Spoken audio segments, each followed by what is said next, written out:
Gunung Padang tentulah tidak hanya menyediakan misteri yang tak tertangkap mata. Sebab bagi penjelajah semua yang indah, Gunung Padang memberi tawaran panorama yang nyata. Duduk di sebuah saung, menikmati tiupan angin, lalu melemparkan pandangan di titik terjauh, rasanya menyentuh seluruh pori-pori hati.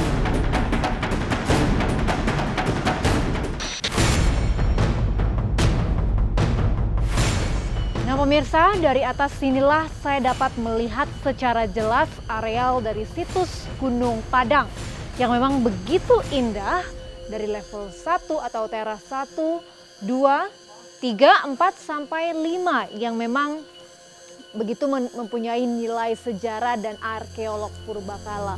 Dan selain itu ketika saya berada di atas sini dan di atas situs Gunung Padang ini saya dapat merasakan aura yang memang sangat positif, sejuk. Selain itu dapat mendengar suara dari binatang yang memang ada di situs Gunung Padang ini. Dan juga tentunya pemandangan alam yang begitu indah semakin membuat saya tertegun bahwa memang Indonesia kaya akan budayanya. Dan membuat saya juga berpikir bahwa saya harus terus bersyukur akan keindahan alam semesta yang telah dibuat oleh Allah Subhanahu wa Ta'ala.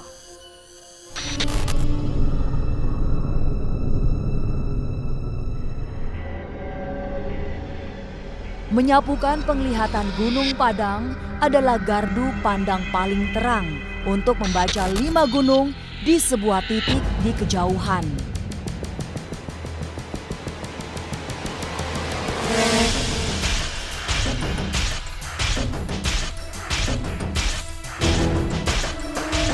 Pemirsa, saat ini saya berada di atas teras kedua dan dari sinilah saya dapat melihat keindahan di pelataran situs Gunung Padang. Dan memang sangat indah dan terasa sejuk sekali dilihat dari teras kedua ini.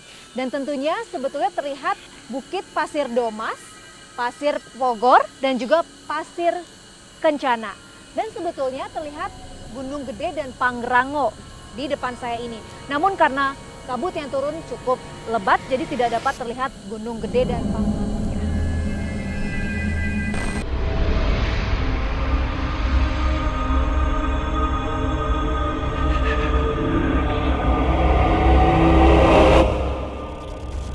Keindahan Gunung Padang ikut mengundang mereka yang ingin segala pesona itu lestari. Lahirnya komunitas Gunung Padang seperti memberi nyawa agar kekayaan purbakala ini tidak dijamah orang yang salah.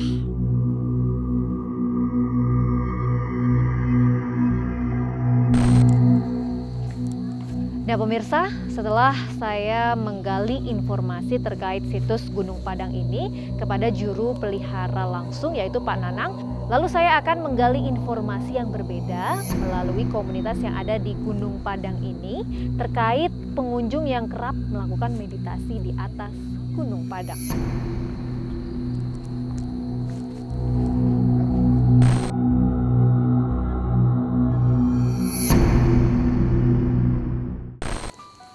Assalamualaikum Kang. Waalaikumsalam Mbak. Perkenalkan Kang, saya Soraya dari di luar nalar. Oh iya. Nih, tadi ini Akang bener komunitas dari situs Gunung Padang? Iya betul Mbak. Betul? Ya. Nah, kebetulan nih Kang, saya ingin tanya-tanya tentang informasi mengenai situs Gunung Padang nih. Boleh Mbak. Sebenarnya saya penasaran Kang, apa sih bedanya juru pelihara dengan komunitas? Gini Mbak, kalau juru pelihara itu kan sudah mendapat SK dari pusat apa namanya itu Balai Pelestarian Peninggalan Purbakala Serang ya. Oh, udah dapat SK. Iya. Bahkan ada yang sudah menjadi pegawai negeri 7 orang ya. Kalau nggak salah gitu, kalau nggak salah 7 orang ya. Kalau komunitas itu kan biasanya dari apa dari masyarakat yang apa namanya yang dibentuk oleh masyarakat juga untuk melestarikan Gunung Padang. Itu tujuannya. Tujuannya itu. Itu banyak Kang masyarakat yang membentuk komunitas. Yang membentuk itu dari 4 kampung. Oh, banyak juga Kampung ya. Gunung Melati, Kampung Ciwangun, Kampung Cipangmulaan, dan Kampung Cimanggu. Bagaimana kalau untuk tugasnya, Kang? Apakah berbeda dengan juru pelihara? Kalau tugas forum itu, komunitas itu hanya membantu. Oh, hanya membantu juru pelihara. Juru pelihara yang ada di sini. Jadi hanya tugasnya hanya membantu ya, nge-backup kalau ada apa-apa ya. Nah, Akang sendiri udah berapa lama Kang kira-kira jadi komunitas? Gabung di komunitas? Iya, kami mendirikan komunitas ini tahun 2011. 2011? Ya, bulan Mei. Bulan Mei? Iya. Ada berapa orang di komunitas itu? Pertamanya ada 15 orang, 15? Sekarang bertambah jadi 21 orang. Lumayan ya, yang 21 mewakili orang? Masyarakat itu. Dan memang bertugasnya bergantian ya seperti itu. Nah, kan ada 21 orang nih, tadinya 15. Apa sih yang membuat Akang tuh apa ya tertarik atau ingin menjadi komunitas bagian dari situs Gunung Padang ini? Ya, kami sebagai komunitas peduli dengan adanya situs yang ada di sini. Kalau bukan dari masyarakat siapa lagi ya? Kalau bukan kami, gitu kan, yang melestarikan ini. Selain Jupel yang sudah mendapat SK itu kan. Nah, berarti kan memang selain juru pelihara di sini juga bertugas ininya ya, komunitas banyak yang bertugas. Nah, iya, betul. Saya juga tadi ke atas gitu ya, banyak pengunjung gitu Kang. Cuman saya juga dengar-dengar gitu ya, dapat informasi bahwa banyak masyarakat atau wisatawan yang datang gitu untuk melakukan ritual gitu-gitu. Kalau menurut dari komunitas sendiri itu bagaimana Kang? Menanggapi? Kalau dari komunitas itu hanya mengantar aja ke atas, nanti kalau sudah di atas mengontak atau menghubungi para juru pelihara untuk ritual di atas, untuk membawakan doanya gitu kan. Tapi kadang-kadang kalau juru pelihara sudah nggak ada, ya pasti komunitas juga membantu gitu kan, membantu di atas.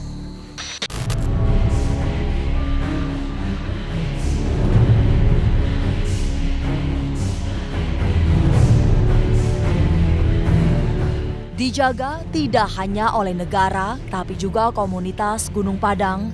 Kawasan megalitik terbesar ini tetap saja mengundang mereka yang gemar meniti meditasi. Nyaris setiap hari selalu ada yang datang untuk melakukan ritual-ritual tertentu.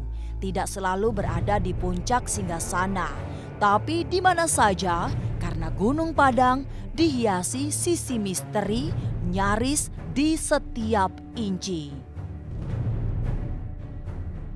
Kira-kira Akang pernah nggak sih mengantar ritual ke atas, atau bahkan Akang sendiri gitu ya pernah melakukan ritual itu di atas? Pernah, saya juga pernah mengantar, cuma mengantar doang Bu.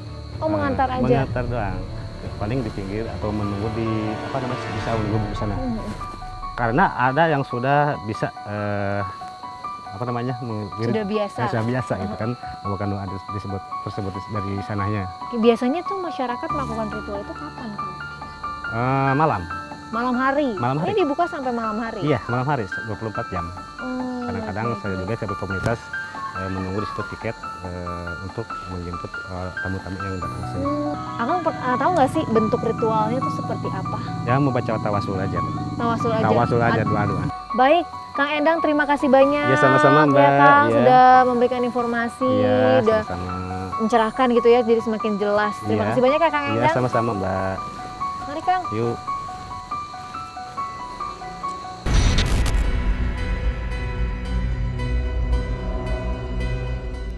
Maka begitulah, Gunung Padang tetap diselimuti misteri yang belum terang.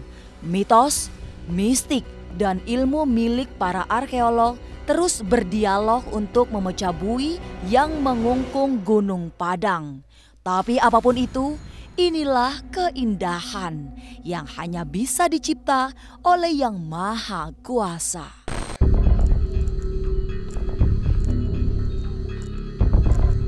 Menguak segudang kisah prasejarah, situs Gunung Padang ini memang masih menjadi titik kekayaan alam dan budaya di tanah Ibu Pertiwi ini.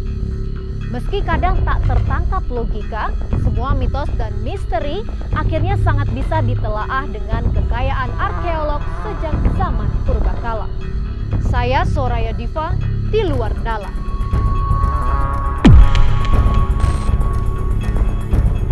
Semalam Bapak baru saja memandikan korban dari tabak kereta.